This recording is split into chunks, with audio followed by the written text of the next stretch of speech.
There it goes. Wait a minute, this is my bad side. I have to take it over on that side.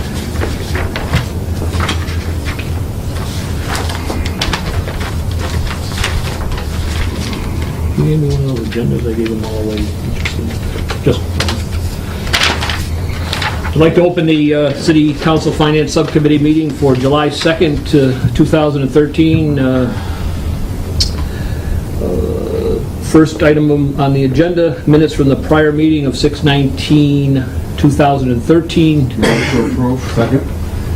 There's a motion on the table to approve the minutes from 6/19/2013. Any further discussion? Hearing none, all in favor? Aye. Mayor's communication will come back to public speak. Anyone here from the public wants to speak on any item not on the agenda?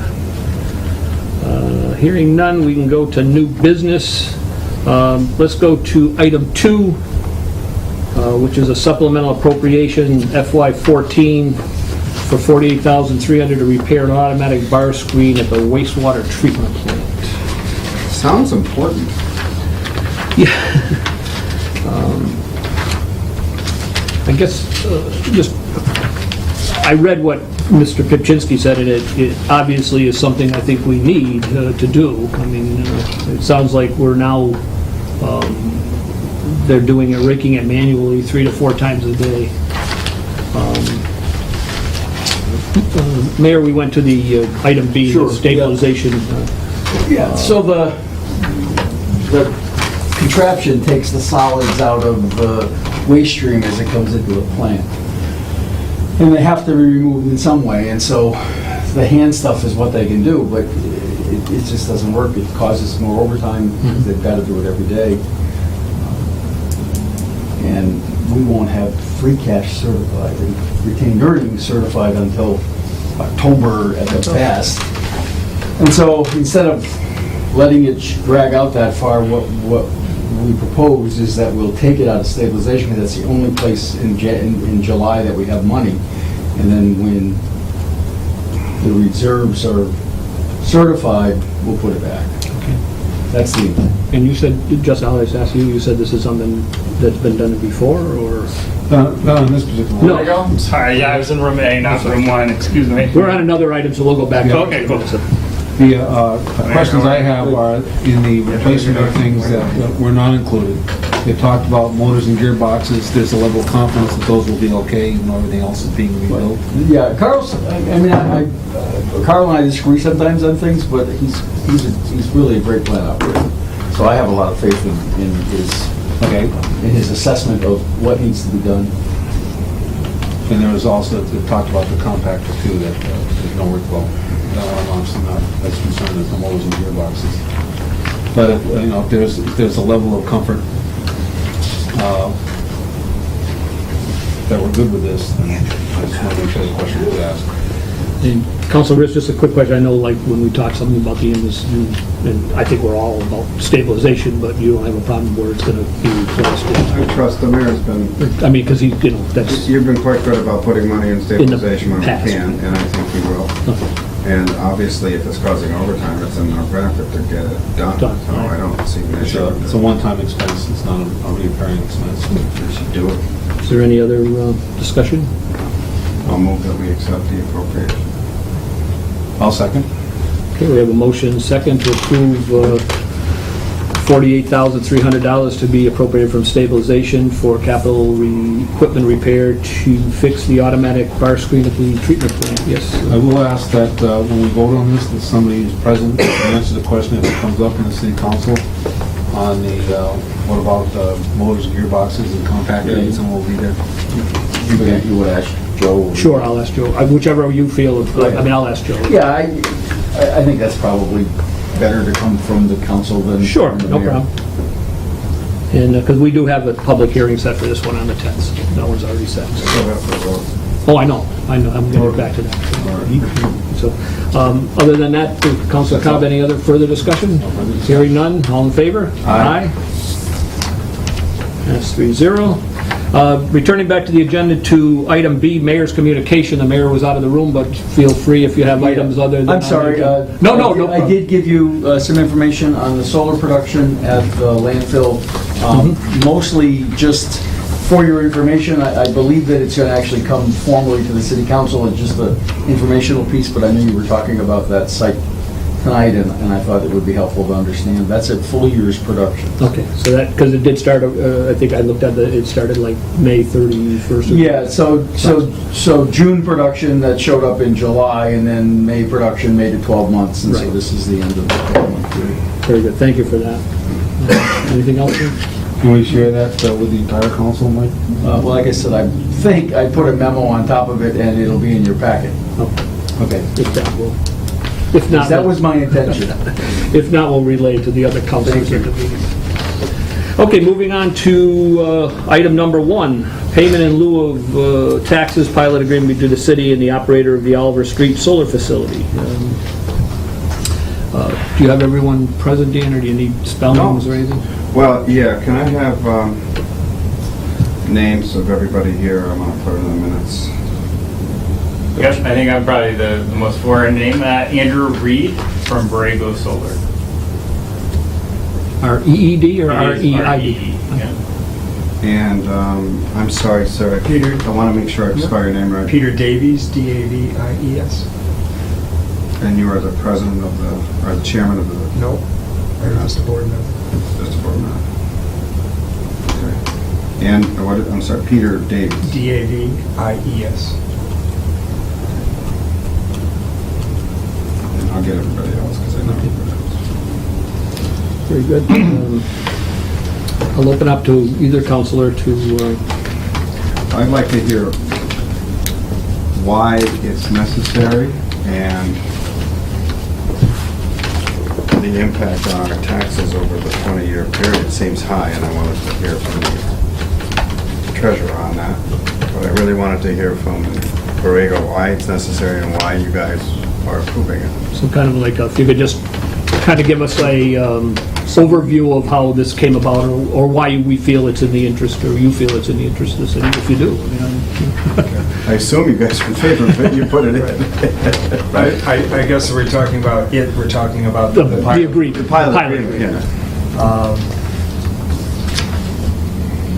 At the DOR seminar that they had for the solar valuation for assessors all over the state, there was a lot of people there. A lot of people had entered into pilots early. People were doing various things. There was a couple of choices we had, which would be called an income method, where you would do a discounted cash flow. We had the cost method, and then there was the payment in lieu of taxes. Looking at the size of this facility, plus what the cash flow would be, one of the things that they were touching on in the seminar was that we have no control over that, because if the state, between the solar credits, if production goes down, everything is variable. You have really no control. It can vary greatly from year to year, and it could. I don't understand that. Production can vary greatly because it's a solar facility and it's sun. The income. The income from the solar tax credits, which is predominantly where it comes in. Okay. They were supposed to be at $500 a credit, they're now at $200. So, Yeah, just, excuse me interrupting, let me give you a quick summary in layman's terms of the Okay. way I understand the way that these things make money. So you build them, and you get, to accelerate the depreciation on the site, you get federal tax credits up to 30% of the value of the property. In Massachusetts, you get a small state tax credit. And every 1,000 kilowatts that's generated, there's something issued called a solar renewable energy credit. And in Massachusetts, utilities are required to produce a certain amount of solar. They don't have it, so they have to buy these credits in its place. There's a market for that. Before there was large-scale solar like we have today, that market was pretty barren from the point of view of suppliers of these credits, and so the state set a floor of $300, but the ceiling was $500, and everybody was getting $500. I actually got a couple of complaints when Borrego built this, because the next year people were complaining that the credits went down, and it was all Borrego's fault. That wasn't the case, but the credits have dropped to something around $300, and I don't know the details, and I don't mean to sound like an expert, but the money it's very front-loaded, and once all of that stuff goes away, the only money is the 6 cents the city pays. And I provided you with some information on what the city pays. So that's the income potential down the road. When Peter talked about values, he talked about the two ways that they could look at it: the cost value, how much you construct it, but that is a bit artificial if you look at it that way, because so much of that cost is offset by government programs. There's the income approach, which I think they ended up using to come up with, well, what would it bring up in taxes? And then there's this idea, instead of taxes, we want a pilot. And I don't want to speak for the developer, but I believe that from the investor's point of view, a pilot is a guaranteed number that they can count on, as opposed to a tax that they have no idea what it's going to be from year to year. And the city can Now count I'll be on- quiet. yeah, the city can count on as well. The hybrid approach that we used was based upon the cost, but then again, as that really dives the first 4 years, and it actually would go to zero, we came up with a hybrid that, while the cash flows in the beginning few years, because of those tax credits and everything, are diving down, our money coming into the town, the 72, the 44, the 27, in the first 3 years would be higher, and then we would come down to a basic floor, of which the value of the property would be at 10%, which essentially is 10% more than is allowed through the tax credits. It really would go to zero. So what we did is we front-loaded it, and now we're going up gradually. We put a 2.5% figure added onto it every year for the proposition 2.5, from year 1 to year 20. You're saying that, let me just stop you a second. You're saying that without this, because of, I guess, state credits, we would be down to zero in taxes coming in over the years? I'm not understanding. The value of it. Value of the property Right. depreciates that So way? solar gets very many tax credits that the regular Okay. businesses wouldn't get. And they continue to get those Yep. in perpetuity? No. They're pretty much run out after 4 years, right? So after 4 years? Right. I mean, the first thing, the day that they open, it's 30%. They Okay. get 30% back. So that's where we came up with our numbers of being in roughly in the $6 million range to 6.2 million. And we just looked at it in that this is a hybrid type of model with a payment in lieu of taxes. What we tried to accomplish, we couldn't do it other than calling it a payment in lieu of taxes because of DOR regulations. Payment in lieu of taxes, normally they'll come up with a number and say you owe us $10,000 a year, and they agree to it. This is variable. We have escalator clauses in this, and we started out from a valuation of the property, not a number that we picked. The other number that was thrown around at the Department of Revenue was that they're looking at for megawatts. And what the appraiser was telling us is that they're looking at $7,000 to $8,000, $6,000 to $8,000 per megawatt of how they're valuing them for payment in lieu of taxes. And 2.2 megawatts of what we got at 7,000 is 15.5, which is below the 16 that's the average over our 20 years. So they wouldn't be making any money? right, so we're well within all of the regulations or all of the Department of Revenue adjustments that they said and what the appraisers came in for value. That's what we're looking at, and it seemed to be a little more, rather than coming up with just a number that felt that everybody could live with, we tried to come up with something that fit both cash flows for the 20 years, everybody knowing what their income was and everybody knowing what their expenses was, and had it based on some real world numbers rather than just a kind of a scratch on the head. Some people have at that meeting did that and are feeling that they didn't get enough, and this seemed to be a little better of an alternative for us. Peter, you talk about 10% of the property value. Is there a tax on the the solar panels themselves, a personal property tax? You know what I'm saying? As No, opposed, no. so this isn't like a medical device, like if somebody No. buys a Well, I'm not CAT sure. scan I think machine. you guys are saying the same thing. There is a tax on the property. We're not taxing the land.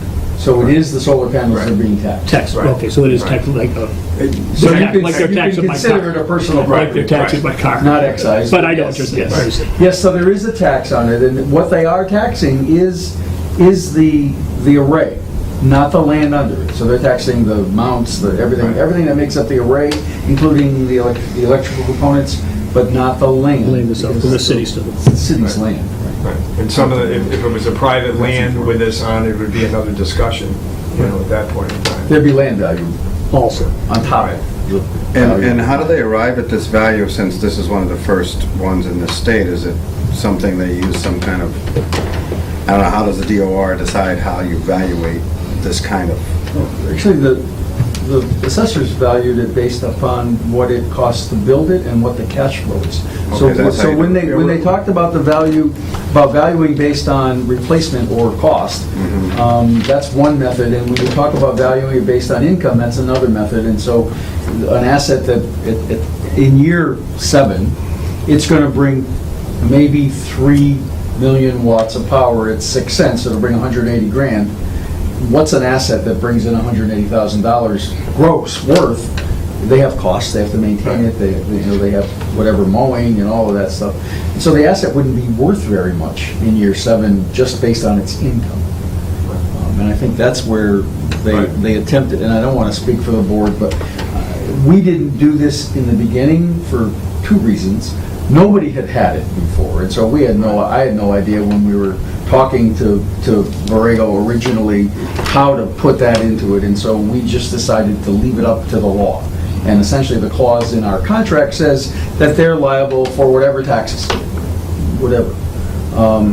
And that's where we left it. The agreement was signed, we started working, and then they came in and said, well, that's fine, it is taxable. We've actually issued a tax bill on it, if I recall. And it's been And paid. it's been paid, and so whatever's been paid in the way of taxes, I presume will credit against this agreement if it is approved. And to be honest, I think if we knew now everything that we know about these things, these sorts of things, this might have been something that came to you ahead of time. It might have been, I don't know, I can't predict that. But when we signed this contract a couple of years ago now, none of this information was out there. We had no idea how to value it. And the appraisers for the state, nobody had it, there was no guidelines. That's what I meant, that's why I Right. thought it was I mean- difficult for you, because you had no guidelines. Well, this thing was They do. April 8th, 2013, that they had the seminar on how to value these things. And the 2 gentlemen that ran it, that's what they do, is they value power plants. But they've been going around the country, and they had this revenue thing. So just to review, you just said that in year 7, their income might be 180 at 3 million kilowatt, 3 million megawatt, 3 million watts. 3 million kilowatts. Kilowatts. So, is that correct? That's what the income That was. round number. And after all expenses, it probably doesn't get much of a revenue beyond what the cost of the taxes would be. It's Well, yeah, we're still paying off our debt on the. Right, and the debt on everything. right. Let me ask 2 questions. You mentioned that the investors need to look at this. Is this investors into this specific project, or investors over the state where you might be building in other locations? They won't invest in your company if they don't know that they have a solid financial footing on taxes or something. I'm not understanding the investment part of it. So. It's specific to this Yeah, project. we don't do projects like this anymore where we would take property tax risk for us. I mean, we were actually banking on 0 property tax when we entered into this agreement, and through our own fault in the contract, the way we signed it, we left ourselves exposed to it. And now we would sign a pilot usually we wouldn't pay tax through a municipality. We pass that through to the PPA, and the agreement it would be agreed to up front. So we had to sort of dig deep in order to come up with this payment now anyway. We did have to recourse the debt, so we provide recourse to the lenders for the debt, and at some point we would like to refinance and get a better rate. The rates are much better now than they were before, but we wouldn't be able to refinance without a pilot in place. Really, project finance requires this tax liability to be finalized. It's very rare for a project of this size to be built without a property tax agreed to now. So the other ones that are being built in the state, they probably have these pilot agreements up front. Yeah, or they don't get billed, I'm presuming. From the point of view of, That's correct. without this agreement, if I understand this flow rate here, 72,000 was the first year. Is that the value of this property if we didn't have this every Yeah, year? this is Something all- like that every year, Mark? This is all based on market data, all the research that Peter and I have done, and working with Borrego. It's a depreciating value. The The value depreciates, so it's not like we're losing money over Camps, the not the time. landfill. Right. Okay. Yeah, I saw that, yeah, the depreciation. Right, and now that the cost of panels have, dropped to 50, and, there's so many things that affect what's up with it. I'm installing solar now at $4 a watt, which is unheard of. I think it's fair to say Hasn't been lower. that Easthampton got the best deal in the state on their solar installation at the time. People were We're shocked. doing we're down to almost $2 a watt on, on an installation like this, it'd be $2.60, $2.70 a watt. And our PPA rates are 10 cents now, So what we're paying 6 for, they're charging 10 for, without property tax. and they're not paying property tax. In other locations. Right. But I think it was a matter of us being early in the curve of things, Borrego being interested in the market. And we got more asset value, before a lot of projects went in, so we were able to capitalize on some income up front. But you have to just market it. And that's one of the things with something that seems to be as fluid as what's happening in their market and with the industry. It seems more prudent to be able to lock something in, So at this point. the other communities, when they build these, now, if they were to build them, they do these agreements. They're not even, you say there's zero tax liability for the, You can shift it around, usually. who's paying, so why aren't you asking for zero tax liability if everybody else is getting zero? I guess that's where I'm going. Oh, we had Tried. that conversation. We tried really hard. We started this last August. So the DOR then, in their review of these things, is okay with the other communities not paying any, there's no personal property taxes being provided to other communities Well, for only these if it's solar? hosted by the community and the off-taker is the community. If it's on third-party land where we lease a piece of property, it would be unusual to not pay a property tax. Right, so it's only if it's on Yes. community-owned property. That's that. Okay. But you guys, the administration wants to see some piloting or some taxation. Like with Ludlow, we have an agreement with Ludlow, we're also building on their landfill, so we basically say we're not planning on any property tax liability. If you tax us, we'll adjust your PPA rate to compensate for it. So that's the way we do the agreements now. Okay.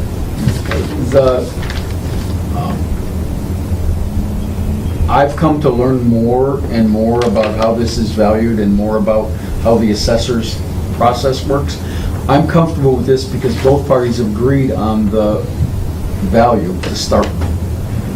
And everyone's agreed on what the costs were and how it's going to depreciate it. So this whole thing starts from common ground. Both the developer and the assessors believe that the project's worth, $6 million to begin with. They've agreed that after you consider all the credits and you look at the value that this thing returns in the first year, it's worth $6,000. They've put would you say a bottom, a floor of about 10%? We put a floor. As it turns out, our agreement suggests that in 10 years, it can't, from what I understand, the IRS regulations don't allow it to say, yes, you can buy it for 10%. But essentially, our agreement says that for 10% of what it costs to build them, about $1 million, we could buy it back. Buy the whole thing back. Yeah. And we can own it at year 10. Or we can extend the deal, or we can tell them to go away, I guess. So, wait a minute, is there a year 10 review of this agreement someplace? Not this agreement. This agreement, I believe, is a 20-year pilot, but in the contract between the city and the GLC, at the 10-year point, the city has 3 options. Okay. One is to acquire the system, to become the owner-operator, and the GLC goes away. We pay them whatever we agree on is the value of the parcel, and I'm sure they'll consider the lost next 10 years of pilot is a part of that. I won't be here for that. You may or may not be here for that. They can Borrego and the city can enter into an extension for another 10 years. I think it says 2 5-year periods, or 1 10-year, whatever. Or we can ask the GLC to remove the facility from the top of the landfill and return the top of the landfill to its original condition. It seems, well, I wonder if that agreement is in conflict with this, in the sense this is 20 years, and you have a 10-year review of it where you can't sell it or renew it for 5 more years. If the city buys it, it becomes tax exempt property. Right, I And this understand. is, no. Why isn't this 10 years and then reviewed after 5 years? Because it could be a 20-year agreement. The city's agreement has a 10-year extender. All right, so we could extend it 10 years, but if we don't extend it, this goes away. Well, it doesn't all matter. goes away because it becomes, if the city ends up... This is dependent on the other agreement being enforced. Right. And so, in theory, that agreement could make this moot simply by removing the taxable property. So there's 2 ways that this particular pilot could be eliminated before its last year, and one of those is that we could buy it, and the other one is that we could ask them to remove it. We could tell them, instruct them to remove it, and they would have to remove it. At the 10-year period, then, you're negotiating renewing the agreement for 10 years. Is there a negotiation involved, or is it just renewing it? I don't know that I'm gonna, I know I'm not gonna be around to do it. But I'm just curious about I think what it's the is city's expected. I think it's the city's option to extend it for 10 years. And in that extension, they Same could terms. renegotiate. Under the same terms, Under the or same terms. say It that... has to be the same terms, or you can't negotiate it? We would love to negotiate. Why would we want to Yes. negotiate 6-cent power 8 years from now? You get it's your option to do it at the same term. Yeah, and a prudent negotiator would keep the terms that are in the Because it's an original. advantage. It's Yeah. And hugely it would seem to me, based on what I'm hearing, Unless and the you world guys, turns I'm doing upside a lot of down. talking because I have a lot of questions. power becomes free. It seems to me that based on what you're saying, we got a good deal in this where other communities are paying either, if they're taxing these solar power operators, they're paying more for the solar power, so they're not gaining anything from it. Yes. Or we're gaining $80,000 in solar power, plus The an average of 6 cents. $16,000 a year in taxes over 20 years, Yes, where the other communities are not. yes. Councilor Cobb, you seem pretty quiet to this point. Yeah, I'm curious how you feel about this. I know you have questions, Justin. And I'm gonna, some of this has been covered, but I'm gonna ask, I'm trying to be pragmatic here. If we were going into a pilot, which was just a regular tax base, based on the tax rate that we set every fall, it would still depreciate, what I'm looking here, over basically 5 years, down to that 10% or 0. Is that correct? Is that what I'm getting here? But when I'm looking here, it gives a percent of total value. Yep. And after, I think it says year number 6, well, year number 5 is 10%, but there's still a little bit of a 7% depreciation. So would that still occur if we weren't, that would still be normal? That would still occur if we didn't have the pilot agreement, is that what you're asking? Right. Yes. Yes. Okay. Then we look at the tax rate that you see that on the chart here, on the spreadsheet that is listed, and it's based on going up 2.5% a year.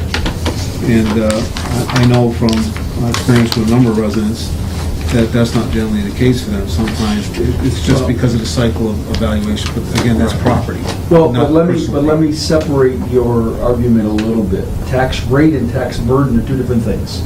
So when you hear from people, they're talking about their tax burden.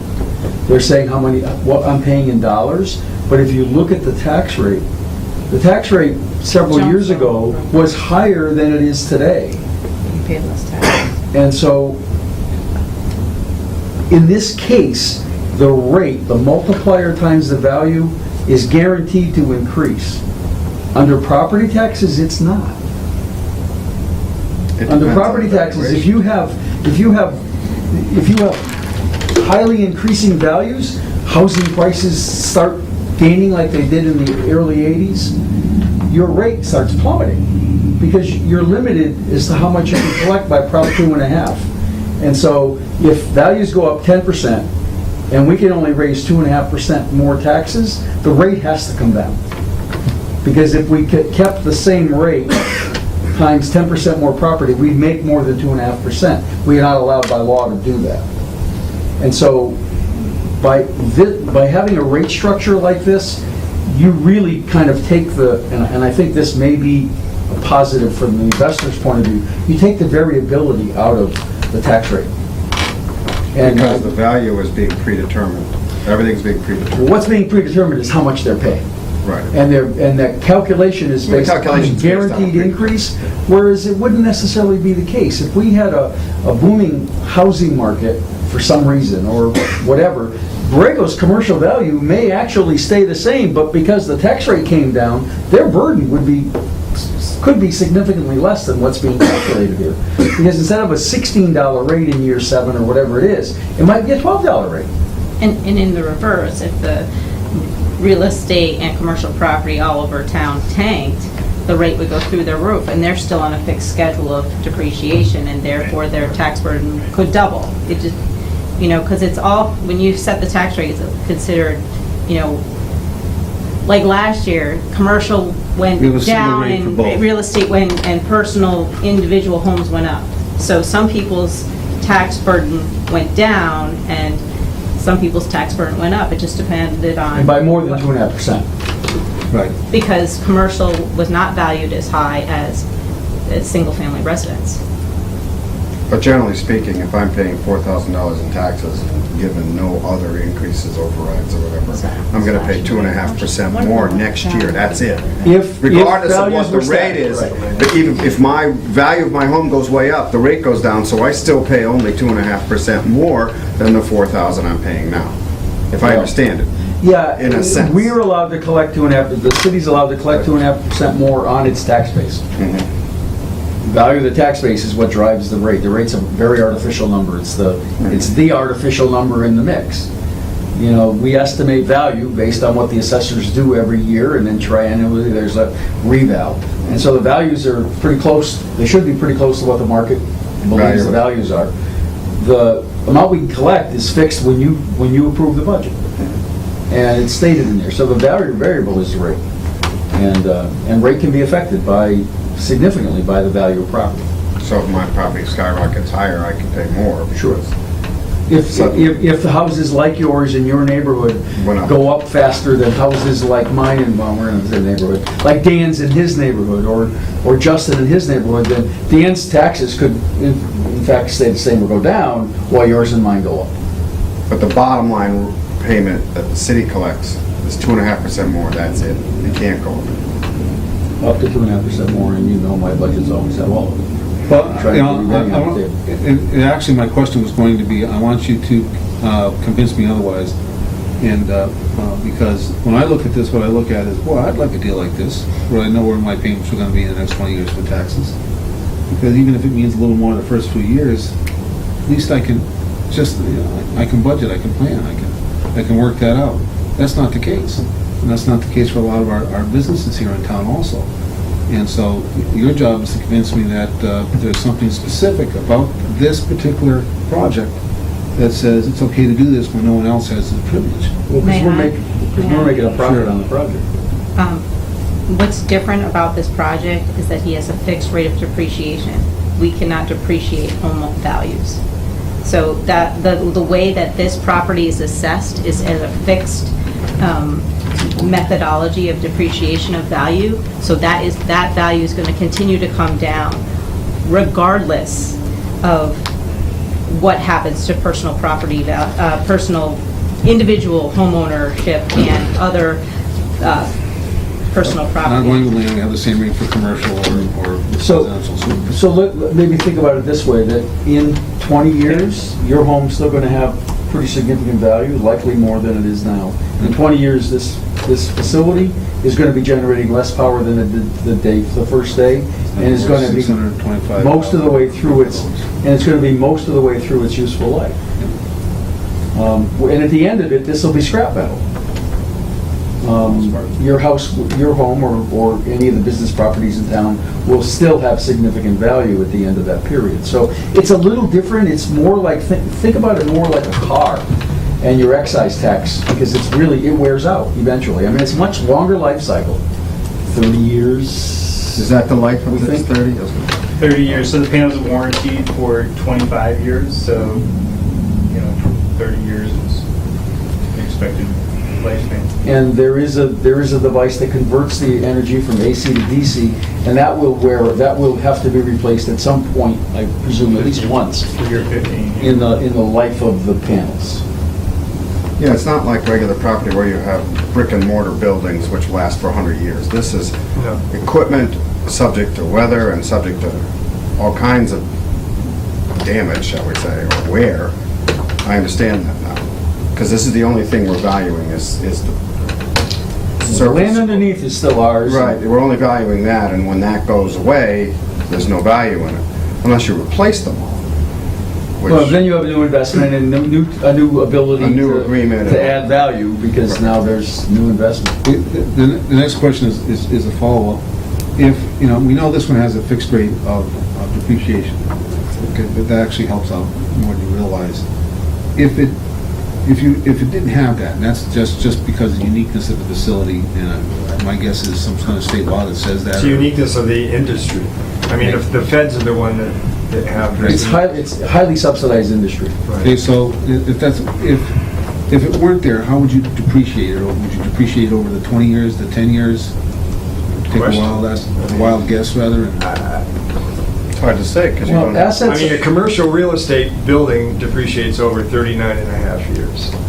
And this really isn't a building. This is more like a tool. I'm just Piece of saying, equipment. if you're talking about discounted cash flows and many other things, this is, Yeah, and the how to do IRS that. has regulations about how fast you can depreciate any asset. Yeah. In this case, you've got accelerated depreciation Very available on this.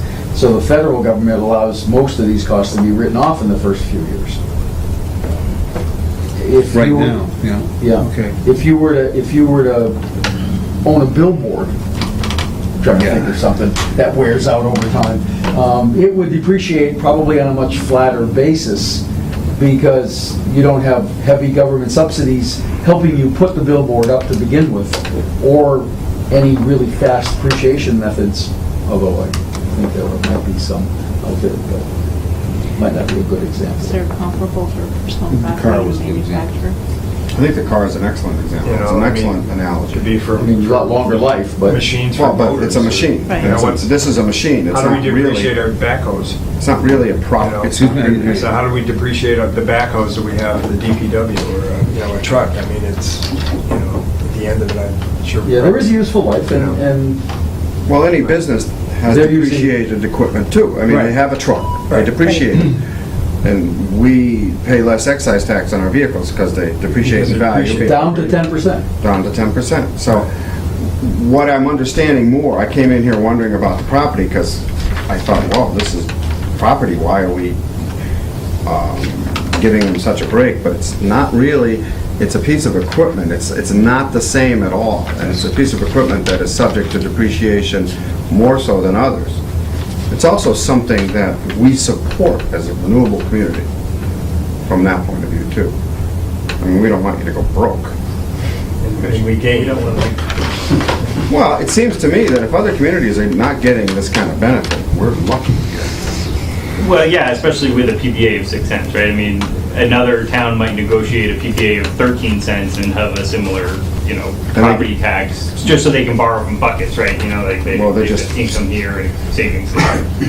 There is some cost shifting that towns do play with at times. Justin, if I can jump in for a second.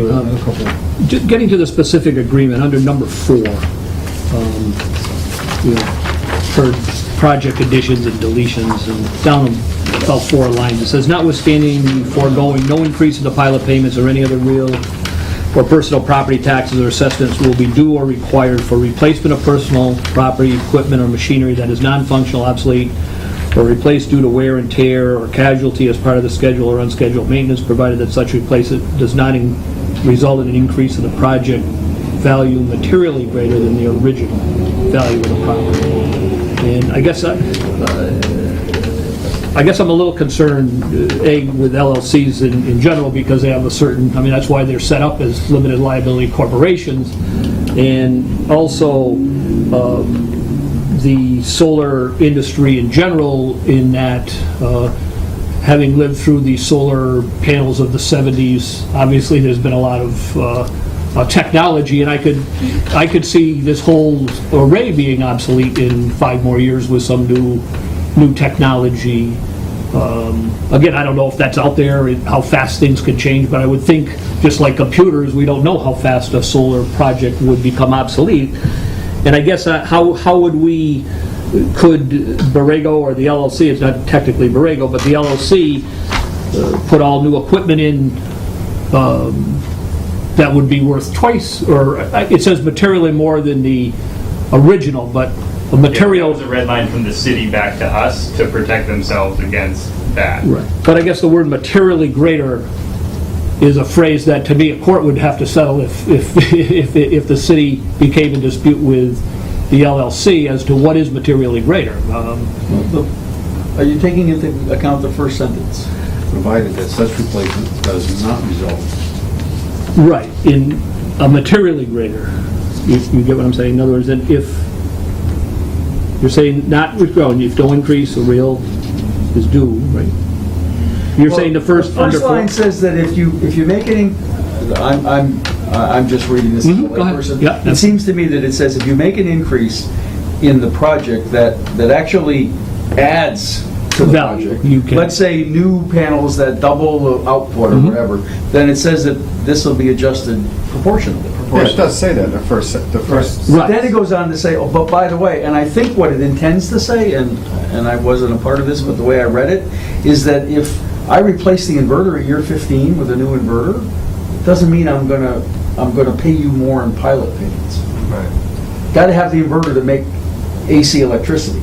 If one of the 4 out there fails and they replace it with another inverter, then I think this says that, we replaced it. The value of the project doesn't go up because we fixed one of the components and failed. At least that's what I think. But I think what he's saying, and I think it's in there, just to say, to continue what you're thinking, is if we do get this new technology solar panel that doubles output, that is going to be reevaluated. That's correct. It's going to be retaxed. Right. And that's why... Which is what you were concerned about. If it's materially greater, that's my question. Well, that- I always watch verbiage a little bit of because who determines that, I guess, is the, because if you have like a 10-year-old project, or we'll go 9-year, because it's all been depreciated down, and then we put in new panels, and there's a lot more money being generated by Borrego. This is an income-based, partly income-based, that's what I'm saying. So And if they were generate able more to double power, but if they generate more power, we're going to know. And that's materially greater to me. I'm not seeing the hole in here that you see. Right, well, I'm not saying there's a hole, I'm asking the question of whether there I is will a say it hole. was town council that added that language in, not Jack. Okay. Jack feels it's okay, but I think it is, in the sense that we will be able to maintain, we'll know, if you get better panels and you're getting more power, something's better, you're making more money. We get credit. We could have the... And we're making more too. And we're still on the other saving, side. we're saving more 60%. And then over kind of I'm sorry, in kind of the other part of what I'm thinking is over on number 6, it says this agreement will be binding upon and ensure the benefits of the successor, and assigns the LLC as owner of the project intended under the lease, and the obligations created herein will run with the project and the premises, meaning if you sell to another LLC, they would take over. Notwithstanding the foregoing, the LLC may terminate this agreement in the event that... GLC. I'm still talking the insurance, I think. In the event that the lease is terminated for any reason, or the project ceases commercial operation as decommissioned. I guess I'm looking decommissioning for, would be the city's option? I guess that's my question. City's option is to not renew anything at 10 years and tell them to take it away. Taking it away is decommissioning. So that's what I was kind of getting at that. So they would be the city's options, I think, in both of these cases, and How about termination? It says for any, if... the lease is terminated. If you bought it, we would terminate the lease if you bought the system from us. So that's example 1, and then example 2 would be if you asked us to remove it. That would be the decommission. That would be the decommission. And so if we decommissioned, then obviously we would have nothing left. They'd have There to would be remove- any tax. We'd have to remove it. Yeah. And to be, again, can't read the future, but it seems to me, what I understand now, that it would likely the city would likely take one of the first two options, either buy the facility, or if they didn't want to take that responsibility, I think they would extend this value, this agreement for 10 more years. It seems to me that it would be foolish not to do one of those two things, unless power becomes very cheap in some other way, and there's no margin between the 6 cents we're paying and the credit that we get from the utility company. But it seems to me that margin is going to only grow, it's not going to shrink. And then just one final, I don't know the initial agreement, but can, again, being an LLC, if you get to the point, because you said, if I heard you earlier on, you could get better agreements than this one. I mean, you're not, I'm not saying that. Could you just walk away from the city? I don't know how your agreement is set. I mean, is there anything in there saying that you could just walk away from us? We have minimum production guarantees, so we would be responsible for paying that. It's like, what is it, 80% of production or something? So if we walked away, providing there wasn't some force majeure event or something like that that's otherwise covered in the agreement, we would have to pay that 80% of lost savings. So, for example, I gave you a sheet. So the that says- $180,000, we get 80% of that back to the city as a per year for the balance of the agreement. Councilor Todd, back to you. Well, actually, that was, believe it or not, that was two of the paragraphs that I highlighted. The third one was the force majeure. And because I looked at that as, again, that's one of those things, well, that's great. Who else gets that benefit to say, basically, we don't have to pay taxes because of some act of God? Most of the businesses and the residents in town, regardless of the act of God, they still got to pay their taxes. Well, if a hurricane came Convince me through and took a otherwise. building out, Yeah. they wouldn't be paying taxes on the building value Well, anymore. or the car example with the excise tax, if the car was totaled, then it wouldn't be Okay. So the subject to difference is, excise tax. I see the difference in this, again, is a machine. It's not a building. I'm saying that. Well, businesses have personal property, their equipment, the things that they... Well, right, but if a hurricane destroyed the business, they're not paying taxes on the personal property if the business is destroyed by a hurricane until they recover all that, right? They can even come in for an abatement, right? I think that piece is really common with what the current Commercial valuation leases, practices for are. example, there's always a force majeure clause if something happens to the business. If you're not making money, you're not paying your lease. That's one of the few ways to get out of a commercial lease. Because I mean, if you got 5 years left, you technically owe the 5 years. So the force majeure is pretty much a standard. I mean, I've seen it, it's different words, racial strife, civil war, acts of God, nuclear. Probably in your cell phone. It is. Yes. Pestilence. Yeah, right. It's probably in an AT&T and Verizon contract, I'm sure. It's in everything. Yeah. So, okay, the idea is, just going to be, okay, no, I actually knew that. Lost my train of thought. I'm sorry. That's okay. You actually knew about the Force majeure. I want to make sure that they're telling me that it's kind of a standard in these type of agreements.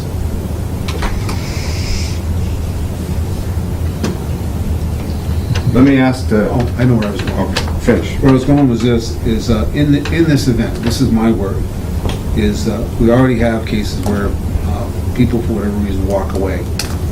And we're kind of stuck with things we don't want to be stuck with. In this event, because you're saying if the lease is not terminated, huh? Well, No, I'm telling them, walk away. I'd love to be able to operate this plant for free. okay, but at this point, you can't operate, you're not making money. The business is going to walk away, but then the city's left with a pile of junk. Well, it's not a pile of junk. So, we haven't terminated the lease yet. What's our recourse? You get a $7 million solar systems that's producing free electricity. It's not a pile of junk is what I meant to say, because No, if they walk away I'm now... saying in the event of... I think Justin's talking down the road. Oh, down the road. No, I'm talking in the event of major destruction and damage, Oh, and where you really can't make any Insurance. money. I mean, we're just insured to the hilt on these things. And so it'd have to be So put we back.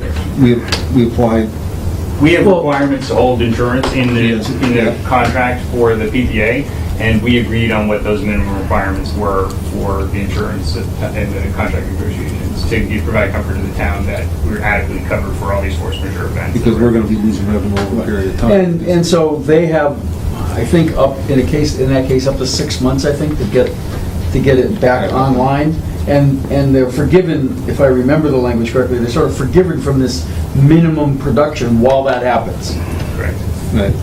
But if they choose to not replace an inverter because they don't want it, because I don't want to spend 20 grand or whatever it is to replace the We inverter. have in the 19th year at the very end of the agreement, and it costs $1 million to replace the inverter, or we could pay damages to the city for, 80% of that $180,000. They'd likely pay us damages and say, sorry.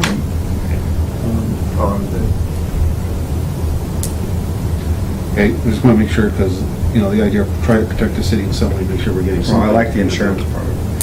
So, I'll ask the obvious questions. If this is voted down by the city council, what's the consequence?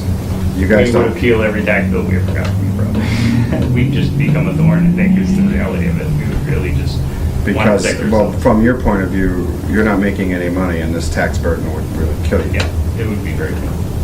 This is the right of every citizen in the Well, right of every City to do citizen to do so, but I understand it, and from my perspective, I understand it a lot more than I walked in here. I like the agreement. I like the fact that after 10 years, the other part of the contract, we get to look at it again, from all kinds of ways. And I like the fact that... That's now. This agreement, we don't get to look at it in 10 years. Yeah, Because it says- this- intent, this- Not the pilot. This is the pilot, so this pilot would be in effect, the way this pilot will be in effect for its entire life is for the city to extend the contract. we have to for extend it 10 in years. 10 years. If the city did anything else, The pilot it would likely, this pilot would just become null and void because they wouldn't own it anymore. If we bought it. If we bought it or had them decommissioned, the pilot would simply become void because they don't own any property.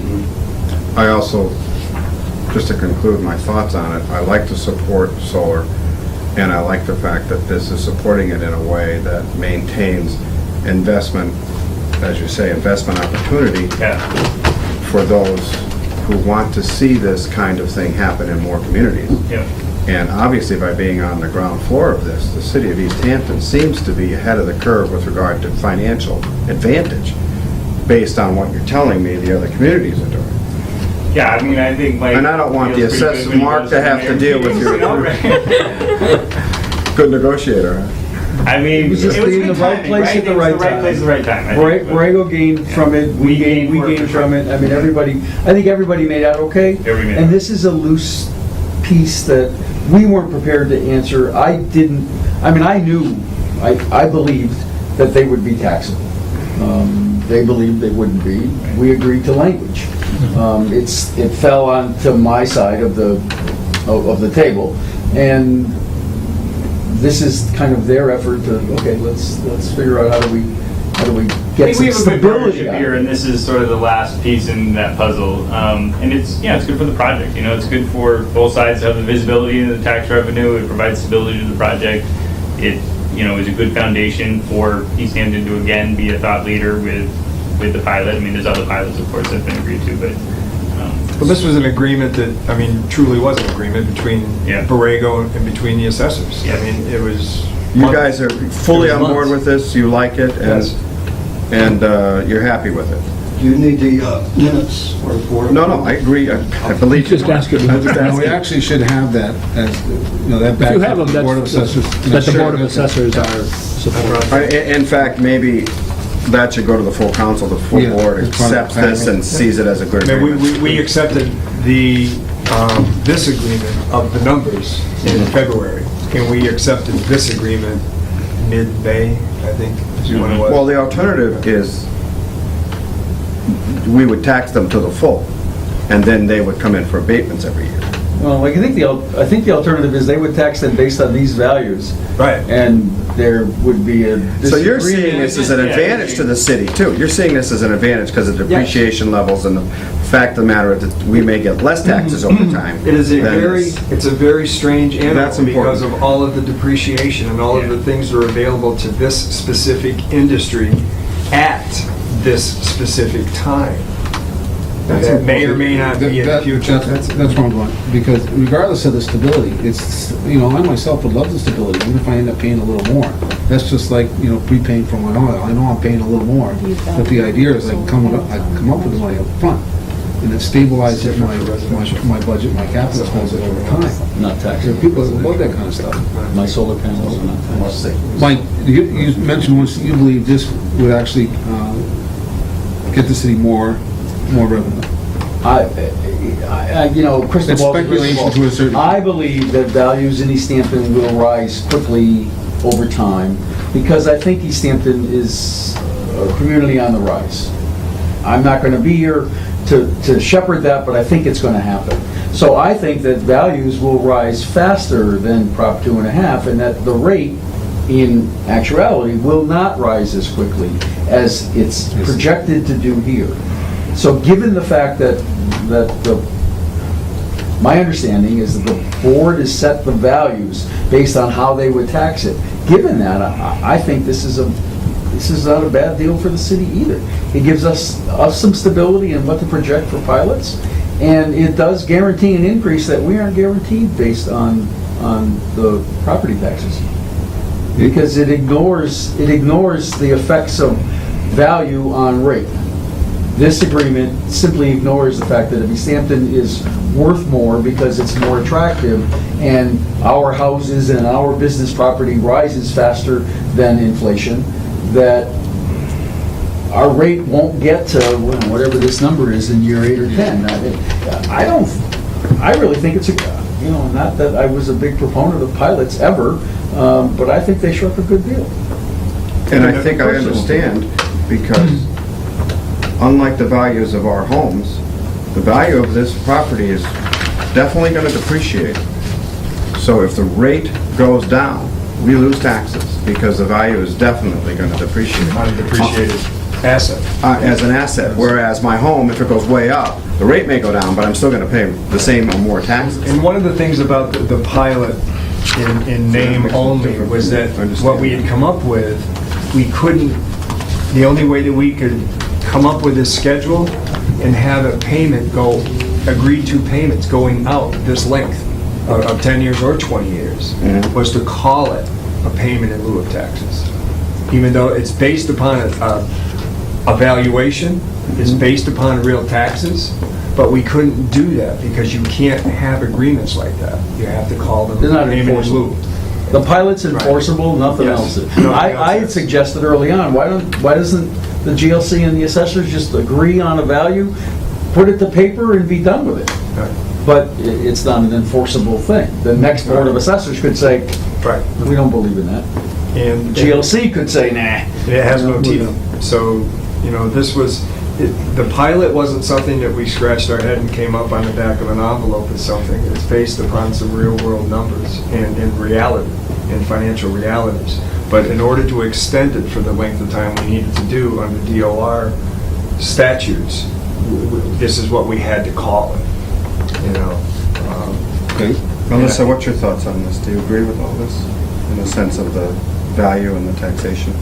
Well, I don't really know anything about solar value, I'll tell you that right now, but it's got an increase built into it, which I think has a benefit, an increase in, rate based on their value. They were gonna depreciate, from the original agreement, it had a depreciation schedule in there, and I believe when Mark first started talking to me about this, they were talking about valuing it on income and on the depreciation of the federal government. So that was their plan for taxation, and it's their plan for the pilot. It really doesn't,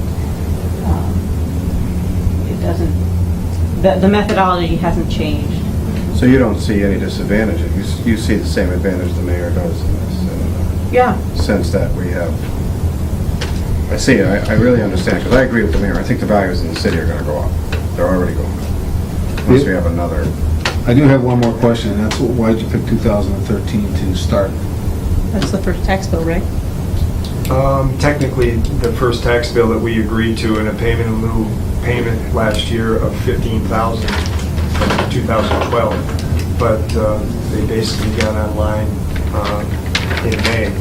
And May what of was happening 2012. was there was a bill before the state So, senate that was going to 13 is have when no it came in. taxation for solar.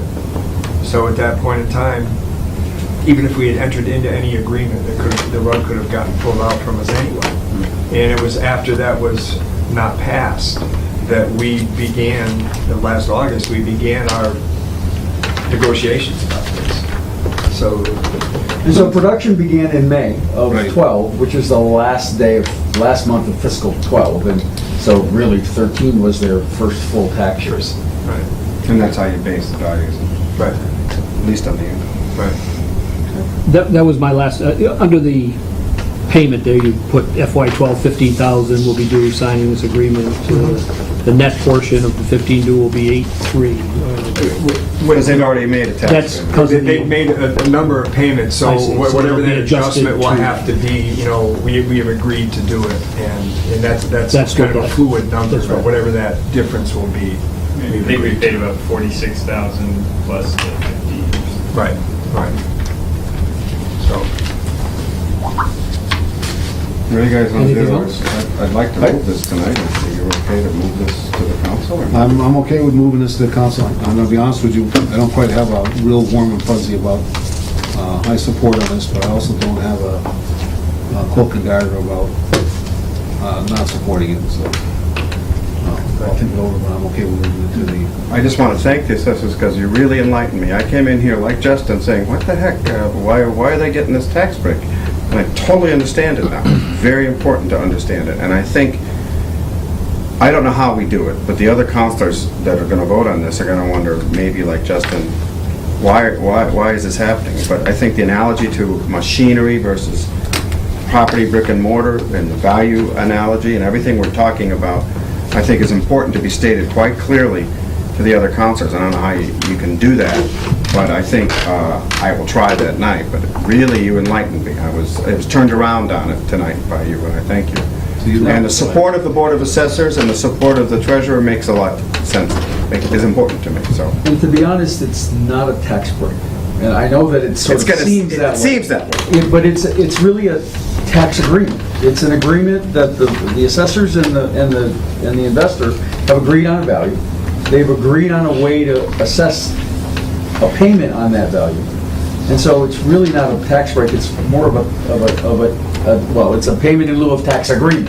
And in a sense, it's to our advantage because if values go up, we get taxes we may not have gotten.